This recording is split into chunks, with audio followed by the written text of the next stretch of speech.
Albert Einstein की मौत के बाद उनके दिमाग का आखिर हुआ क्या? ये एक ऐसी अजीब और दिलचस्प कहानी है जो साइंस, अखलाकियात और एक अजीम जहानत के राजों को जानने की इंसानी जस्तजू के बारे में बहुत कुछ बताती है। तो चलें इस कहानी को ज़रा तफसील से देखते हैं। आइंस्टाइन की ये ख्वाहिश बिल्कुल साफ थी। मैं चाहता हूं कि मुझे जला दिया जाए ताकि लोग मेरी हड्डियों की पूजा करने ना आएं। वो नहीं चाहते थे कि उनका जिस्म या उनकी कब्र कोई मज़ार बन जाए। उनकी ख्वाहिश बहुत सादा थी, लेकिन यहीं से कहानी में एक बहुत ही अजीब मोड़ आता है। उनकी इतनी वाज़ेह ख्वाहिशात के बावजूद उनके जिस्म का एक हिस्सा इस अमल से नहीं गुजरा, और ये वो मोड़ है जहां हमारी कहानी एक ऐसा रुख इख्तियार करती है जिसकी किसी को तवक्को नहीं थी, और एक ऐसे अजीब सफ़र का आगाज़ होता है जो कई दहाइयों तक जारी रहा। तो आखिर वो कौन था जिसने आइंस्टाइन की ख्वाहिश के खिलाफ जाकर उनका दिमाग निकाल लिया, और उसके बाद इस दिमाग का नाकाबिले यकीन सफ़र कैसे शुरू हुआ? आइए मिलकर इस राज से पर्दा उठाते हैं।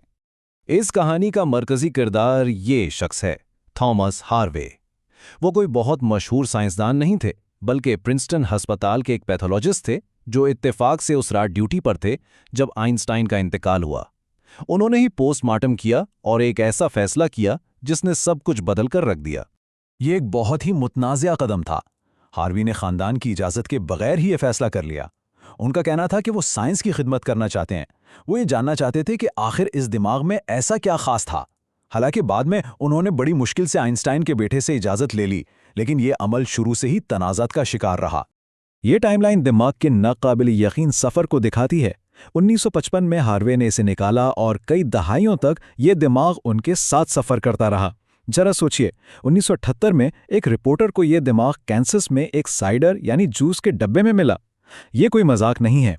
आखिरकार 1998 में इसे वापस प्रिंसटन लाया गया और 2011 में इसके टुकड़े फिलाडेल्फिया के म्यूटर म्यूजियम पहुंचे, जहां वो आज भी मौजूद हैं।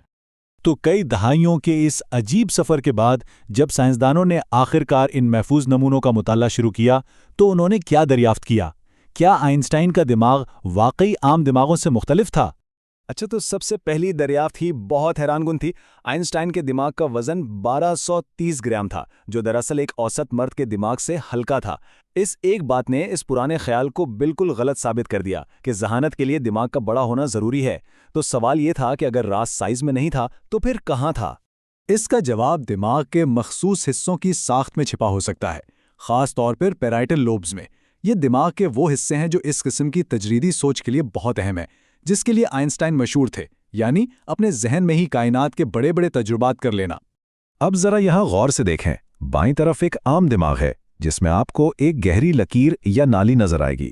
अब दाईं तरफ आइंस्टाइन के दिमाग को देखें, वो लकीर वहां है ही नहीं। साइंसदानों का ख्याल है कि इस खाली जगह की वजह से उनके दिमागी खुलियों यानी न्यूरॉन्स को आपस में ज्यादा मजबूती से जुड़ने का मौका मिला, जिससे उनकी सोचने की सलाहियत गैर मामूली तौर पर बढ़ गई। और इस चार्ट से ये बात बिल्कुल साफ हो जाती है। इसी मुनफरिद बनावट की वजह से उनके पेरिटल लोब्स औसत दिमाग से पूरे 15% ज्यादा चौड़े थे, जिससे उन्हें रियाजी और स्पेस से मुताल्लिक सोच के लिए एक बहुत बड़ा एरिया मिल गया। तो दिमाग की बिरूनी साख्त तो वाकई मुख्तलिफ थी, लेकिन अंदर क्या हो रहा था? इस पहेली का अगला हिस्सा दिमाग के खलियों और उनके आपस के राब्तों में छुपा हुआ था।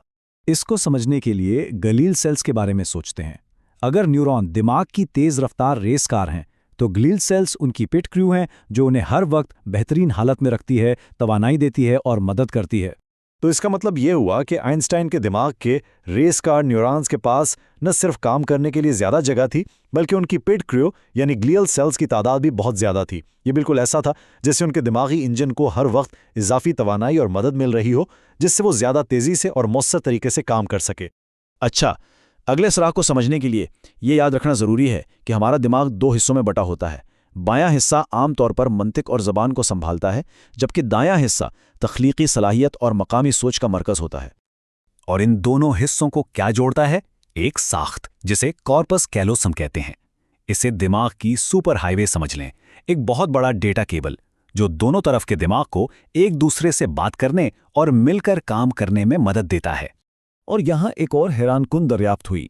आइंस्टाइन का कॉर्पस कैलोसम यानी दिमाग की वो सुपर हाईवे औसत से ज्यादा मोटी थी। इसका मतलब है कि उनके मंतकी बाएं दिमाग और तख्लीकी दाएं दिमाग के दरमियान ट्रैफिक बहुत तेज और हमवार था। शायद यही वो राज था जिसकी वजह से वो पेचीदा साइंसी नजरियात को अपने जहन में तस्वीरों की तरह देख सकते थे, मंतिक और तखय्युल को एक साथ मिलाकर। तो एक चोरीशुदा दिमाग, एक साइडर वॉक में कई दहाइयों का सफर और साइंस की हैरत अंगेज दरियाफ्तें, इन सब का आखिर मतलब क्या है? ये हमें जहानत की नौयत के बारे में क्या बताता है? इस दिमाग का तवील सफर यहां आकर खत्म होता है। एक जूस के डब्बे में कई दहाइयों तक छुपे रहने के बाद इस अजीम जहानत के छोटे छोटे टुकड़े अब फिलाडेल्फिया के मटर म्यूजियम में नुमाइश के लिए रखे गए हैं, जहां कोई भी इन्हें देख सकता है। ये सब कुछ हमें ख़त्मी सवाल की तरफ लाता है, क्या उनका दिमाग पैदाइशी तौर पर ही गैर मामूली था या उनकी मुसलसल सोच और ख़याली तजुर्बात ने इसे ऐसा बना दिया? शवाहिद दोनों तरफ इशारा करते हैं। कुछ जिस्मानी खसूसियात तो पैदाइशी लगती हैं, जबकि दीगर जैसे ग्लाइलियल सेल्स की ज़्यादा तादाद ज़िंदगी भर की जहनी मशक्क़त का नतीजा भी हो सकती हैं। और आखिर में ये वो सवाल है जिसका शायद कभी हतमी जवाब न मिल सके। क्या आइंस्टाइन का दिमाग जहानत के लिए ही बना था या उनकी सोच ने उसे ऐसा बनाया? ये हमें जहानत की पुरस्रार नौयत पर गौर करने पर मजबूर करता है और ये सोचने पर कि गैर मामूली जहन आखिर बनता कैसे है।